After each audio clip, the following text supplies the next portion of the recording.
নমস্কাৰ বন্ধু বান্ধৱীসকল, মই আজি বৰ্তমান আছোঁ গুৱাহাটী চচলত কৰ্ণাস্থলীত। ইয়াত ভোটাৰ্ছ পাৰ্টি ইণ্টাৰনেশ্যনেলৰ ধৰ্ণা কাৰ্যসূচী চলি আছে। ইয়াত আছে সজাগ হওক পৰিয়াল বচাওক, 97% APL BPLৰ কাৰণে 97% সংৰক্ষণৰ দাবী আৰু জুডিচিয়াৰী আইন বিৰুদ্ধে।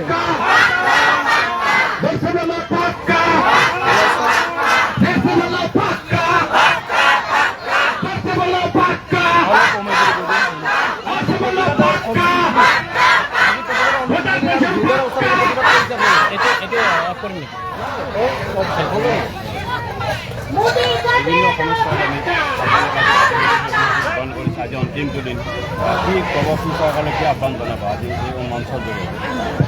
অসম বিধানসভাৰ শীতকালীন অধিৱেশনৰ আজি অন্তিম দিন, সমান্তৰালকৈ আমাৰো এই কাৰ্যসূচীৰ অন্তিম দিন। আমি আজি 12 দফীয়া এখন স্মাৰক পত্ৰ মাননীয় প্ৰধানমন্ত্ৰী আৰু মাননীয় মুখ্যমন্ত্ৰীলৈ প্ৰেৰণ কৰিছোঁ। কিন্তু ইয়াত এই কথাটো কোৱা হৈছে যে জনসাধাৰণৰ আৱাজ উপলব্ধি কৰিবৰ কাৰণে কোৱা হৈছে। সেই জনসাধাৰণৰ আৱাজ যদি উপলব্ধি নহয়, তেনেহ'লে অনাগত দিনত ইতিহাসে এওঁলোকক অলংকৃত অধ্যায় ইতিহাসে লিখিব, ইতিহাসে নিজৰ কলম লিখিব। কিন্তু কথাটো হ'ল, আমি সংখ্যাত বেছি হোৱাৰ পিছতো সেই সময়ত ডক্টৰ ভূপেন হাজৰিকাদেৱে এটা কথা কৈছিল, সংখ্যাত তুমি বহুত থাকিও, সংখ্যাত তোমালোক বহুত থাকিও তোমালোক একোকেই নাপালে। সেই কথাটো আজি মৰ্মে মৰ্মে উপলব্ধি কৰা হৈছে। এই 97% দৰিদ্ৰ সীমাৰেখাৰ তলৰ আৰু ওপৰৰ শ্ৰেণীটোক যুগে যুগে বঞ্চনা কৰাৰ বাদে একো নকৰে। সেইকাৰণে আমি ক'বলৈ বাধ্য হৈছোঁ, যিদিনাখন দেশ স্বাধীন হৈছিল সেইদিনাখন সংবিধান নিৰ্মাতা বাবা চাহেব ডক্টৰ ভীমৰাও আম্বেদকাৰে এটা মৰ্মবেদনা অনুভৱ কৰিছিল।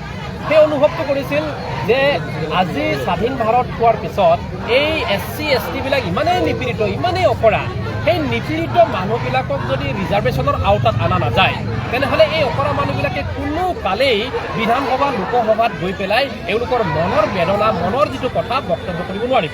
সেই কথাটো ডক্টৰ বাবাচাহেব ভীমৰাও আম্বেদকাৰে যেনেকৈ অনুভৱ কৰিছিলে, সময়ৰ গতিত আহি আহি এই অনুভৱটো আজি তাৰিখত আহিছে। যদি এই 97% মানুহৰ কাৰণে যদি সংৰক্ষণৰ ব্যৱস্থা নাথাকে, তেনেহ'লে অনাগত দিনত এইখন গণতন্ত্ৰ নহয় ৰাজতন্ত্ৰলৈ প্ৰসাৰিত হ'ব। কিয়নো 126জন বিধানসভা এই বিধানসভাৰ মজিয়াত আছে। 126 জনত এজনো APL BPL মানুহ না সাংসদ আছে না বিধায়ক আছে। তেনে ক্ষেত্ৰত গণতন্ত্ৰত এওঁলোকে মনৰ কথাটো উত্থাপন কৰিবৰ কাৰণে, আৱাজ উত্থাপন কৰিবৰ কাৰণে কোনো এজন যদি নাই, তেনেহ'লে এই নেতাসকল, এই মানুহসকলক যিসকলে নেতাসকলে শোষণ কৰি আছে, এওঁলোক শোষণ বঞ্চনাৰ পৰা মুক্ত নহয়। এওঁলোকক শোষণ বঞ্চনাৰ পৰা মুক্ত কৰাবৰ কাৰণে প্ৰকৃতাৰ্থত মানৱ জীৱন যে এই দুনিয়াত যে মানৱ জীৱন এটা পাইছিলে, তাক অনুভৱ কৰাবৰ কাৰণে আমি সেই কথাটো কৈছোঁ যে প্ৰত্যেকটো কোটাত ভাল ভাল অফিচাৰত আপোনাৰ APL BPLৰ কোনো ধৰণৰ প্ৰতিনিধি নাই, ভাল চাকৰিত নাই, সাংবিধানিক পদবীত নাই, MLAত নাই, MPত নাই। গতিকে সংৰক্ষণৰ ভিত্তিত আনিবৰ কাৰণে সেই যিটো আন্দোলন, সেই আৱাজটো উত্থাপন কৰা হৈছে। 26ৰ নিৰ্বাচন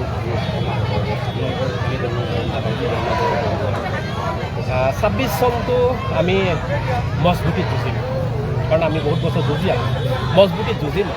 কিন্তু ইয়াত এটা কথা হৈছে, শাসক বিৰোধী দ্বৈত ব্যৱস্থালৈ বেয়া আছে, কোনোবাই শাসক বুলি কৈছে, কোনোবাই বিৰোধী। কিন্তু শাসকেই হওক বা বিৰোধীয়েই হওক, আমি বিৰোধীটো নাই, শাসকো নাই। এটা কথা মনত ৰাখিব, আমাৰ শত্ৰু নাই, মিত্ৰ নাই। কিয় শত্ৰু আৰু মিত্ৰ নাই? এই শাসক পক্ষইটো APL BPLৰ কোনো এজনক টিকেট নিদিব। সমান্তৰালকৈ বিৰোধী পক্ষইও APL আৰু BPLৰ কোনো এজনকে টিকেট নিদিব। কংগ্ৰেছে APL BPLৰ কোনো এজনক টিকেট দিবনে? নিদিব। AJP দিবনে? নিদিব। AGP দিবনে? নিদিব। ৰাজ্যৰ দলে দিবনে? নিদিব। গতিকে এইসকলে মাত্ৰ 3% ধনিক শ্ৰেণীটোক তুষ্টিকৰণৰ ৰাজনীতি কৰি আছে। সেইকাৰণে 26ত আমি অকলে যুঁজিম আৰু মজবুতি।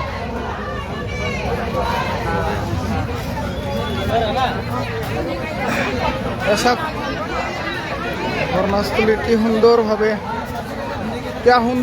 ইয়াত ধৰ্ণা চলি আছে।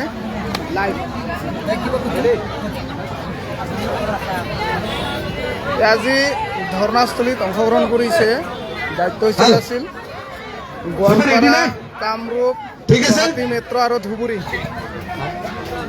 আজিৰ ভোটার বাজার পাক্কা, ভোটার বাজার পাক্কা, ভোটার বাজার পাক্কা, পুতুপতি কুমার পাক্কা, ভোটার বাজার পাক্কা,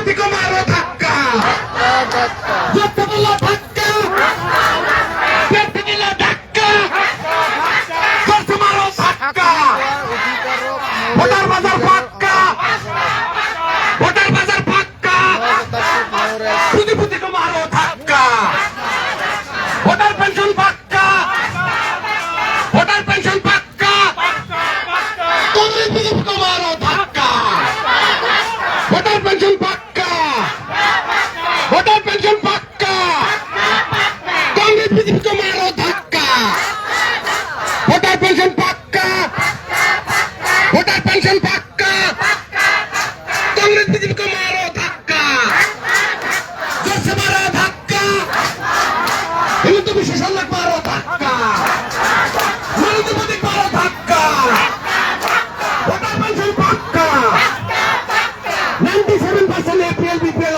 রিজার্ভেশন পাক্কা 97% এপিএল বিপিএল রিজার্ভেশন পাক্কা 97% এপিএল বিপিএল রিজার্ভেশন পাক্কা 97% এপিএল বিপিএল রিজার্ভেশন পাক্কা দালাল থেকে মারো ধাক্কা দালাল থেকে মারো ধাক্কা ধাক্কা ফেরতে বলো ধাক্কা ধাক্কা ধাক্কা ধাক্কা হিন্দু বিশেষজ্ঞ মারো ধাক্কা এলাকার ঝর্ণাস্থলীত এরকম কি সুন্দরভাবে ধরা কার্যসূচী চলি আছে।